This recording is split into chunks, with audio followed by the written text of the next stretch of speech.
Hello दोस्तों। तो चलिए फिर से सुनते हैं कहानी का अगला भाग, पार्ट 27। फिर मिलोगी। चलिए सुनते हैं कहानी। अब पिछले 13 साल से पति ढूंढ रही है। पति ऐसा चाहिए जो रोबोट की तरह हो और उसका रिमोट रेवा के हाथ में हो। दोबारा शादी के फेर में वो अलग अलग देशों के इतने लड़कों को डेट कर चुकी है कि कितनों के तो नाम भी भूल चुकी होगी। लड़के इससे कनेक्ट नहीं कर पाते। आईक्यू तो बहुत बढ़िया है, लेकिन ईक्यू में फेल खा गई। कभी ऐसा हुआ भी कि किसी लड़के ने इससे दिल लगा लिया तो बोले कि यार वो अमेरिकन लड़का वीकेंड में अपना घर साफ करता था, मेरे साथ पार्टी नहीं करता था। यार एक यूरोपियन मिला था, बहुत गुड लुकिंग था, मगर दिन भर अपने डॉग से खेलता था, चाइल्डिश था।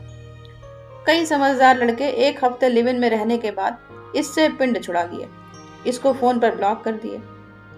रेवा यूएस में जितने लड़कों के साथ लिव इन में रही, खुद उनके घर जाकर रहती थी। अपने घर किसी को एक रात नहीं रहने देती। बोलती थी लोगों के आने से मेरा घर गंदा हो जाता है, मैं बहुत क्लीन रखती हूँ। खुद दूसरों के घर जाकर ठस जाएगी, तब जब तक वो मुंह खोलकर इसको भगा न दे। बेसिकली अब इस एज में उसे कंफर्ट के लिए शादी करनी है, क्योंकि यूएस में अकेले रहते हुए जॉब करना और घर के सारे काम करना मुश्किल लगने लगा है। ये किसी से दिल से तो जुड़ी नहीं है। अब गाहे बगाहे किसी इमरजेंसी में रैंडम पड़ोसी या कलीग को कॉल करके मदद के लिए बुलाती है तो लोग उसको टाल देते हैं। सैटरडे संडे अकेले काटना मुश्किल है। तलाक के बाद उसने इतने लड़के डेट किए कि सबको मिलाकर एक मोहल्ला बस चुका। भगवान कसम, हमेशा मुझे लेट नाइट फोन करती है, तब वहां की सुबह होती है। अभी भी उतनी ही चिड़चिड़ी, हर आदमी से शिकायत, हर आदमी से नफरत। रेवा यदि किसी को सड़क चलते एड्रेस भी बता दे तो उसे लगता है कि अब उस आदमी को जिंदगी भर के लिए रेवा का गुलाम हो जाना चाहिए, उसके एहसान तले दबकर मर जाना चाहिए। नलिन मुझे डांटते हैं इतना लंबा समय फोन पर उसको देने से। अकेली रह रही है 13 साल से, अपने माँ बाप भाई को कोसती रहती है, अमेरिकियों को गाली देती है, इंडियंस को बुरा कहती है, मौसम को कोसती है, सामने से जो गाड़ी गुजरी उसको गरियाती है, कलीग्स को भला बुरा बताती है। अब रेवा को लगता है कि माँ बनने की एज निकल गई तो बच्चा गोद लेना चाहती है, ताकि बुढ़ापे में कोई इसकी सेवा कर सके। लेकिन बच्चा गोद लेने में उसको एक हेडेक ये लग रहा है कोई उससे पहले शादी कर ले, ताकि वो आदमी इसके गोद लिए बच्चे की देखभाल कर सके। अपने भाई भाभी माँ बाप को लोभी समझती है, बोलती रहती है मेरे मम्मी पापा तक की नजर मेरे पैसों पर, इसलिए वो दोनों मुझसे कहते हैं अब शादी की मत सोच। सना मैं रेवा को कैसे समझाऊं कि तेरे पेरेंट्स को भी तेरा नेचर पता है, वो जानते हैं कि सेकंड मैरिज में फिर डिवोर्स होगा। रेवा अपना पैसा, अपना घर और अपने कंफर्ट को पेरेंट्स तक के साथ शेयर नहीं करना जानती है, तो कोई भी रिश्ता कैसे निभेगा। वो अभी भी लगातार लड़कों से मिल रही है, कभी किसी के साथ कभी किसी के साथ, वीकेंड बिताकर मंडे मॉर्निंग ऑफिस चली जाती है। सना हंसी, देख भाई, तेरी रेवा एड्स वगैरह ना करा ले, उसका नेचर शुरू से ही ऐसा है। अच्छा ही हुआ कि रेवा के बच्चे नहीं है, हस्बैंड ने डिवोर्स लेकर जान छुड़ा ली। बच्चे हो गए होते तो कहाँ जाते सोच। रेवा अपने भाई भाभी और उनके बच्चों से भी नफरत करती है तो क्या ही कहें। मैं तो शैंकी के बच्चों को ही अपने बच्चे मानती हूँ। देख वो और मैं दोनों सिंगल हैं, मगर मैं खुश और वो दुखी। फर्क ये है कि मैं सिंगल रहना चाहती हूँ और वो मजबूरी में सिंगल है। हमारा खुश रहना असल में हम क्या चाहते हैं वो हो रहा है या नहीं इस पर डिपेंड करता है। चल भाई, अब तक उसका शरीर साथ दे, कर ले डेटिंग गोरे काले सबके साथ। वसुधा हंसने लगी, तू नहीं बदली यार। अच्छा सुन, तू अभी भी कविताएं लिखती है? सना ने संजीदगी से पूछा। वसुधा दंग रह गई, अबे तुझे कैसे मालूम? मैंने तो कभी किसी को नहीं बताया। तेरी भी कॉपी का लास्ट पन्ना पड़ा था बेटा। चल अब रखती हूँ, रात को एक रिकॉर्डिंग है, तैयारी करनी है, एक बिजनेस टाइकून का इंटरव्यू लेना है। चल बाय। वसुधा के लिए आनंद रॉय की मौत आज हुई। वो अभी भी सन्नाटे में थी। कॉलेज नहीं, शहर का सबसे हैंडसम लड़का जिसने मिस्टर नागपुर का खिताब जीता और अपने नाम किया, जिससे सड़क चलते लड़कियां बेशर्मी से पलट कर देखती थी, उस लड़के को प्यार हो जाता है छोटे शहर की हरफन मौला लड़की से जिसने कभी उसकी तरफ देखा तक नहीं था। सना जिसे जिंदगी एक रोमांचक ट्रैकिंग लगती थी जहां बस चलते जाना है, जिंदगी की बहुत प्लानिंग जिसे बेवकूफ़ी लगती थी, क्योंकि उम्र के रास्ते तयशुदा नहीं होते। हर पड़ाव नया, हर मोड़ अजनबी, हर पगडंडी अनजान। आनंद और सना दो मुसाफिर राह में मिले और एक दूसरे के प्रेम में पड़ गए। सना जैसी बेपरवाह लड़की को आनंद की फिक्रमंदी में उसकी माँ बनते देखा था। कॉलेज पिकनिक के लिए आनंद लेट हो रहा था और बस छूटने को थी, तो सना जब तक आनंद नहीं आया बस के सामने खड़ी रही। आनंद की वजह से वो उसके साथ एमकॉम करने दिल्ली गई। कैसे झेला होगा इसने इतना बड़ा दुख। वसुधा ने सना के दिए नंबर पर पूनम को फोन लगाया। पूनम के साथ भी वही शुरुआती खुशी और उत्साह भरे सवाल। इधर उधर की ढेरों बातें करने के बाद वसुधा ने पूछा, पूनम एक बात बता, आनंद को गए 14 साल हो रहे हैं, तो सना के मम्मी पापा ने उसकी सेकेंड मैरिज के लिए नहीं सोचा? अब तो लेट हुई हो चुका है। पूनम की आवाज में ठहराव आ गया। आनंद के जाने के बाद सना का क्या हाल हुआ मत पूछ। इनका कपल ऐसा था कि गोंदिया में लोग आनंद को देखकर बोलने लगे थे कि दामाद ऐसा हो तो हमें भी अपनी बेटी की अदर कास्ट में मैरिज में प्रॉब्लम नहीं है। सना के मम्मी पापा आनंद के दीवाने और आनंद के पेरेंट्स आनंद से ज्यादा प्यार सना को करते थे। जब आनंद की डेथ की खबर लगी तो शैंकी अंकल आंटी सब पहली फ्लाइट पकड़कर मुंबई गए। महीने भर उधर ही रहे, फिर सना को अपने साथ गोंदिया लेकर आए। मुझे मालूम हुआ कि सना गोंदिया आ गई है तो मैं भी नागपुर से गई उससे मिलने। अंकल आंटी ने मुझे ड्राइंग रूम में ही कह दिया था कि सना से आनंद के अलावा कोई और बात मत करना। मगर जैसे ही सना ने मुझे देखा मुझ पर गिर पड़ी, मतलब जैसे उसके शरीर में जान नहीं थी। रबर का लुंज पुंज पुतला मेरे कंधे पर बेआवाज रोते हुए बस हिल रहा था। मैं खुद अपना रोना कंट्रोल नहीं कर पा रही थी। उसको क्या ही संभालती। उसको आनंद के बिना देखने से कलेजा फट गया। सूजी हुई आंखें अस्त व्यस्त बेसुध थी बिल्कुल। मैं जब तक गोंदिया में थी शैंकी रोज उसको मेरे घर लाकर छोड़ता था ताकि वो इस माहौल से बाहर निकले। पागल जैसी हो गई थी। हड्डी का ढांचा, आनंद की सारी तस्वीरें, शादी का एल्बम, उसकी कई फेवरेट शर्ट और पर्सनल सामान लेकर सना 1 साल गोंदिया में ही रही। बाद में शैंकी ने उसको वापस मुंबई बुलाया। सना रेडियो जॉकी वाला काम दोबारा शुरू कर दिया सना ने, जो कि आनंद के जाने के बाद थम गया था। इंटरव्यू लेने या रेडियो पर भी किसी से बात करने के लिए सबसे बड़ी शर्त गेस्ट को संजीदगी से समझते हुए बात करना होता है ताकि उनके साथ एक कनेक्शन बैठ पाए। अपनी सना में ये सब गुण पहले से थे। लोगों से प्रेम और इज्जत से पेश आना, इंटरेस्टिंग बातें करना उसका बेसिक नेचर है, जो उसके प्रमोशन की मोस्ट इंपॉर्टेंट नीड है। देख आज वो कितनी सक्सेसफुल है। हफ्ते के 7 दिन एंगेज रहती है। सना की सास की भी आनंद के साथ ही डेथ हो गई थी। आनंद की बॉडी देखने लायक नहीं बची थी। सना के ससुर अब उसके देवर के साथ रहते हैं। ये अभी भी वहां मिलने जाती आती रहती है। ससुर से मिलकर उसे आनंद से जुड़ा हुआ महसूस होता है। वसुधा ने पूछा, वो तो ठीक है, मगर सना ने क्या शादी के लिए फिर सोचा नहीं? हर इंसान को शादीशुदा और बाल बच्चेदार होना ही चाहिए। सोसाइटी की सोच पर मुहर लगाने भर के लिए वो शादी नहीं करना चाहती। मेरी मम्मी बोली थी उसको, सना बेटा शादी कर लो, बुढ़ापे में तुम्हारी केयर करने खुद का बच्चा तो होगा। पता सना ने मम्मी को क्या कहा?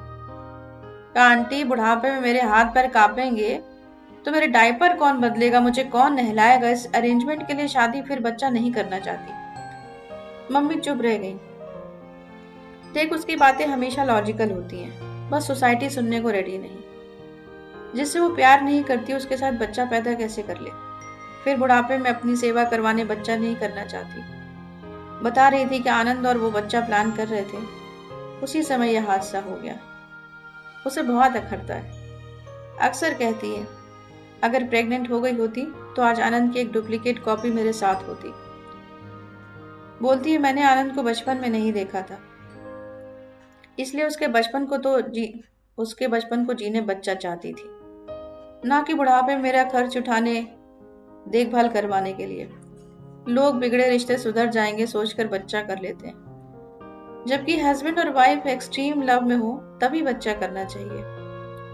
अब सना को कौन समझाए कि बच्चे पैदा करने यदि शर्त रख दी जाए कि हस्बैंड वाइफ में एक्सट्रीम प्यार के बाद ही बच्चा हो, तो इंडिया की बर्थ रेट 70% डाउन हो जाए। लव मैरिज के बाद लव खत्म भी हो जाए तो भी बच्चा तो करना ही पड़ेगा। आनंद इसलिए बच्चा चाहता था कि उसे सना से इतना प्यार था कि उसको घर में सना जैसा एक और मेंबर चाहिए था, ताकि खुशियां 4 गुनी हो जाए। सना के मम्मी पापा ने उस पर दोबारा शादी के लिए कोई प्रेशर नहीं डाला। वो हमेशा से सना की खुशी में खुश। उसके भाई शैंकी की 2 बेटियां सना की जान है। अरे तेरे फोन के 5 मिनट पहले सना का फोन आया था। उसने बताया रेवा का डिवोर्स हो गया। उसके भी बच्चे नहीं है ना? पूनम ने पूछा। बच्चा अडॉप्ट करना चाहती है, लेकिन उसके पहले बच्चे को पालने एक हस्बैंड भी चाहिए। ये पॉटी वाले गंदे डायपर चेंज नहीं कर सकती ना। बच्चे को स्कूल लाना ले जाना जैसे बोरिंग काम नहीं कर सकती। वो आज तक हर उस काम में मेहनत करती आई है जहाँ रिटर्न मिलता है। ढेरों लड़के डेट करने के बाद उससे कंक्लूजन निकाला है, ऑल मेन आर डॉग्स। हा हा। रेवा को हर हाल में पति और बच्चा चाहिए, ताकि हर पैमाने पर कंप्लीट और सक्सेसफुल कहलाए। सना के साथ बड़ी अच्छी बात है।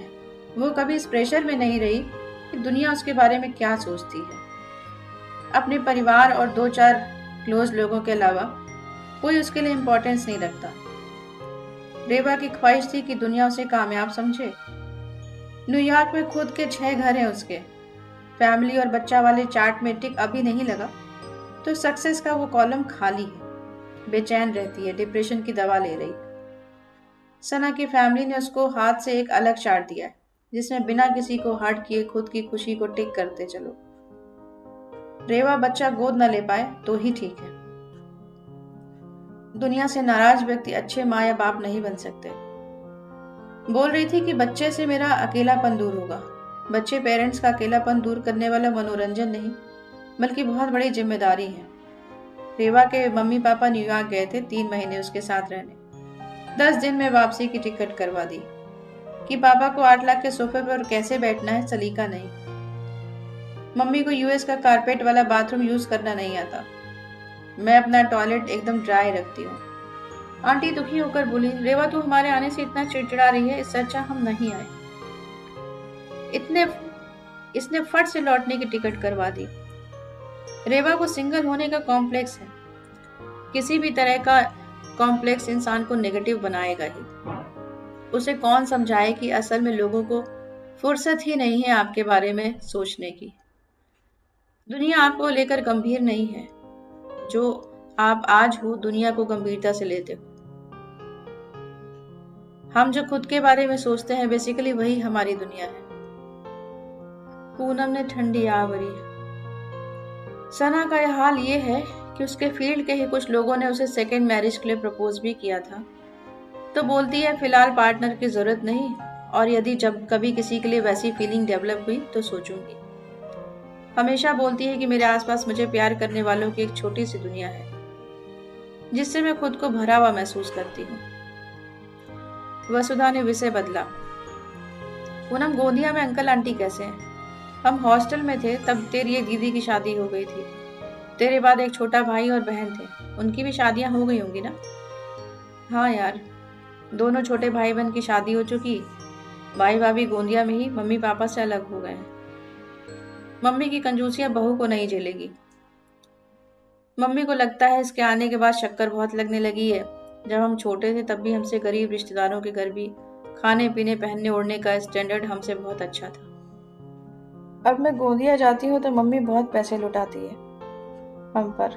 मम्मी को कौन समझाए कि अब जो पैसे पकड़ाती हो वो हमारे लिए मायने नहीं रखते।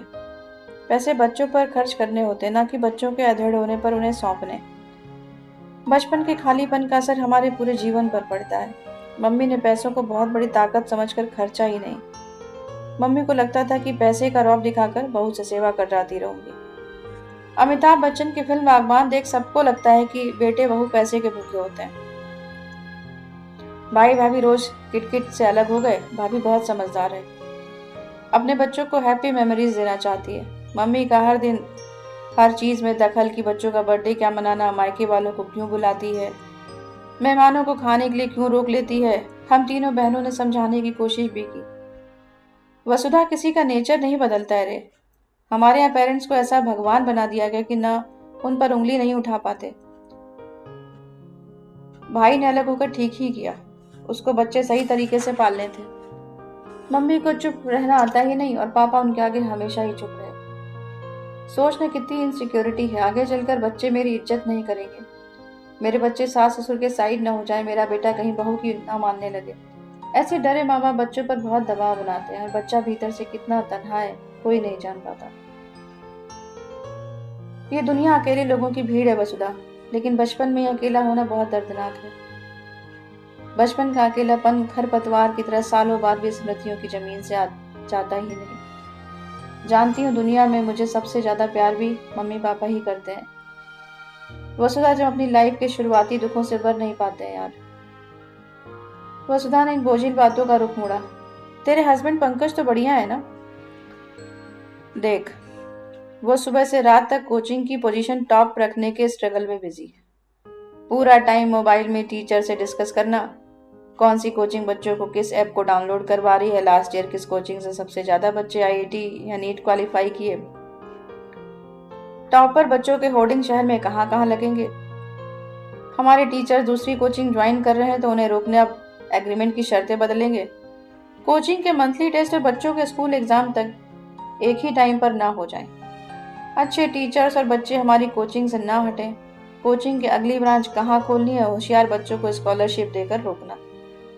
नींद में भी वो कोचिंग के बारे में ही सोचते हैं।